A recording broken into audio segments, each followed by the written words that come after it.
Hey everybody, it's Brian with TechCrunch. We are back. We're actually winding up, thankfully, at CES 2018, but I am happy and excited to talk about this product, Blocks with Omar Al-Fakir of the company.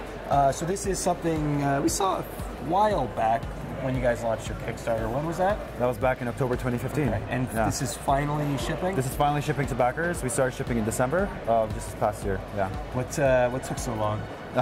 Well, it is an incredibly complex product, so we have basically built the world's first modular smartwatch. So what you see here is not just one piece, it's actually 7 products in one, if you like. We have the core, which is the full-powered Android smartwatch, and then 6 additional modules, which each have their own feature. So you can imagine the complications each has in terms of hardware, software, and design. Yeah. So tell me a little bit about the watch itself. I mean, obviously the modules are the really cool part about it, but what's the functionality built into the base? What kind of operating system? Is this running Android Wear? No, it's not Android Wear. It's currently running a full stock version of Android. So we built essentially a skin on top of that.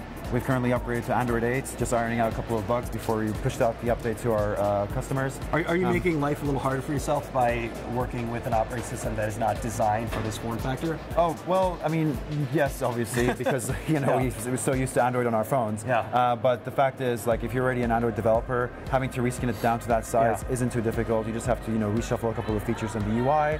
But so far, a couple of our backers and community members have already developed apps that work on our device. We've already had experience developing Android apps, so we know for a fact. But Google went out of their way to make an operating system for smartwatches. Why not go with that? So yeah, I mean, Android Wear is amazing, and we do love the devices they produce. But in terms of enabling something like this, so modularity in itself, introducing features and sensors that are not built into the actual hub of the device, or the core of the device, but are introduced as modules, that wouldn't have been feasible if we used Android Wear. So in our case, because we're using a full stock Android version that we can customize to bits as we like, that enabled us to actually use modules and pick up data from them. So that's why we had to use it in the end. Omar, thank you so much. Thank you so much for your time. Thanks.